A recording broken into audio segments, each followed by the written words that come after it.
Hello and welcome everyone to this third episode of the Sports Post Lockdown It's 15 hours. webinar series. I am Ayaz Miman. This series is presented by GainAccess Sports and Entertainment and SportsPower and powered by branded events. What we've got on our panel today are Yannick Colasso, co-founder FanCode. We've also got Dhiraj Malhotra, who's the Chief Executive Officer of Delhi Capitals, one of the franchises in the Indian Premier League. And need I say that they've actually been making a lot of news because of the things that they're trying to do new, afresh. So I'm sure he's got a lot to say about how he sees the future unfolding. And then we've got Joy Bhattacharya, who's the CEO of Pro Volleyball League, but it's not his only calling card. He's also been associated with cricket for as long as I can remember. ESPN, he's on Prick Buzz, he's a pundit, he's an organizer, he's everything really. So before I really get down to the brass tacks of cricket, I just want guys, what have you been up to? I mean, Yannick, Dheeraj, we all were preparing for the IPL and then suddenly it's gone. We don't know where it's headed. Maybe later this year, we don't know. But so, what have you been up to? And professionally, absolutely. We had a great season last year, and we were 16 days away from our first match. So we were actually geared up. In about 3-4 days, the team would have flown. We had a camp scheduled to start on the 18th of March. The whole team was coming in together on the 18th, except for a few who were on Indian duty. So we were actually looking forward to the season, and we were hoping that we could continue from where we left off last year. So it's kind of a momentum loss that I think we had. But we were quite gung-ho about our chances and as well as the way IPL was shaping up. Personally, as Yannick said, we've all been on the road for at least 10 months a year. So to just sit back, be at home, attend Zoom classes with my kids. So personally that's what's been happening. Yeah. And so Dhiraj, fan engagement, which is so crucial in any sport today. Without it, you can't survive, and especially if you're a franchise owner or driving a franchise. So normally you would have been spending this time, IPL downtime, with the aim of building your fan base, building a fan army, volunteer program, etc., etc. And therefore, all of that has also taken a hit because we are all in the lockdown. So what does the post-lockdown world look for you on this front? How are you going to navigate? Suppose it opens up or it doesn't. How are you going to navigate this very uncertain territory? So, that's very pertinent at this time, Ayaz. Last year, we had a new ethos. We started off afresh, and our focus was primarily on fans. We strongly believed as a team and as a franchise that the fan is our 12th man. And Delhi, the typical problem in Delhi is a very multicultural city. So it's not based from one region or one city. So it was very difficult for us to kind of get the fan base that we were hoping for. Also, for whatever reasons, our performances weren't too great in the history of IPL. So we didn't have the kind of fan base that we were hoping for. But it has been increasing. The fans were coming in. What's changed now is that it's been a total digital approach. It's been technological innovations for us. And we're trying to reach our fans through the personal lives of our players. During IPL, it's more stats, it's more what happened at the game, what the players did. But this time we're using to make sure that they know more about their stars. They know the human aspect of their stars. So we see, like, you have a Shikhar with his family, you have a Rehane with his new baby. And that's the kind of thing that we're trying to get the fan to say, look, we are as much, we're going through the same problems that you are. We're just trying to stay positive. And so we kind of relate with the fans, trying to kind of build a rapport, build a common ground. And it's actually helped us because we've seen our fan base grow, at least in social media. We've seen our fan base grow in, the kind of engagements and the responses that we're having. Again, we'll definitely miss not having the fans in the stadium, if at all the matches happen without the fans being there. So Dhiraj, apart from the big three, which is India, England, and Australia, frankly, cricket is in the ICU, right? It's in the intensive care unit because all the other boards are karka. They have no money. So how can the BCCI step up to lead the world out of this, not just the COVID-19 crisis, but that's the first challenge.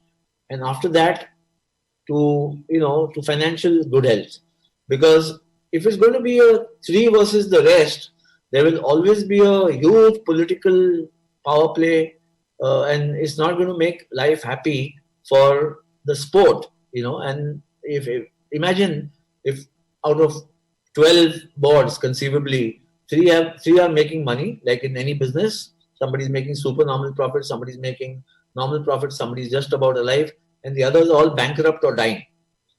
So it can't survive, the sport. What do you think? How do you think that one can emerge from this? Absolutely agree with you, Ayaz. It's just that I think there's just big two left now with Australia having invested as they did. They're also quite broke right now. So it just leaves BCCI and ECB. But having said that, BCCI has been the strongest, most powerful board in terms of when it comes to revenues, when it comes to market share. I mean, even if you look at the ICC revenues, there's Star and other broadcasters, sponsors, they pay more when India is involved or with the rights that are based in India than for other places. In fact, the last cycle, out of the 100%, I think 80% was for India and 20% for the rest of the world. So everybody knows where India stands. It's just, I think this is the time where every board will have to, sit in the boardroom, come to decisions, basically help each other out. India, as Joy also mentioned, India will, because 90% of the revenues are TV broadcast based, India will still manage. England should be okay, but the others will not be able to survive. I mean, you're hearing stories from big boards like Australia, West Indies, South Africa. They're all struggling. They're all totally in a cash crunch. So my thing is what India said to Australia, that they're going to Australia in December if everything works out. So that kind of, everybody wants to play India right now, because the minute India goes there, suddenly the TV revenues go up, the sponsorship goes up, bums on seats. I mean, India's playing, stadium is full. We've seen in other countries, there are more fans of India than the local country playing. Yeah. In fact, 2009, when we went to IPL in South Africa, it felt like we were playing at home, because that's the kind. So my thing is, I think the BCCI should now be a little magnanimous, sit with all the boards, and do more international series. Try to make sure that there's more revenue generated for other boards. First, after IPL, though, my priority will still always be IPL, because IPL is 40% of the revenue that the cricketing world generates. Yeah. And whatever IPL makes, all the players that come in, the big money is also not very big, but a certain percentage of that is also given to the boards. Each international player that plays, the boards gets a certain kind of money. Correct. The bigger the player, the more revenue for the boards. So I think everybody needs to now not say, sit together and not try to be selfish and say, no, I want to, my calendar should be now, we should sit together and have a world calendar for a year or two, where everybody gets equal opportunity. And so the revenues are, people are able to generate revenues. Obviously, ICC will also have to play a role, but I think the biggest factor in that would be BCCI. So if we get into a situation, Dhiraj, where the IPL is played in October, November, and there's no World T20, for whatever happens, IPL is played there. And it may be a very restricted IPL in terms of movement, etc. You might have a 3-venue or 2-venue setup, and perhaps with very little sponsorship coming in from, ground sponsorship, ticketing, etc. Because people may be fearful, sponsors may not have. They're all suffering financially in their own way because of COVID-19. Your talent costs don't change, etc. Your fixed costs don't change. Are you okay with all of that? Or do you see, hey, maybe this is not worth it now, maybe we should look at it next year? As if you look at any franchise, the three basic sponsorship revenues that you have, the three broad headings. One would be the broadcast and the central sponsorship, which is the biggest pool.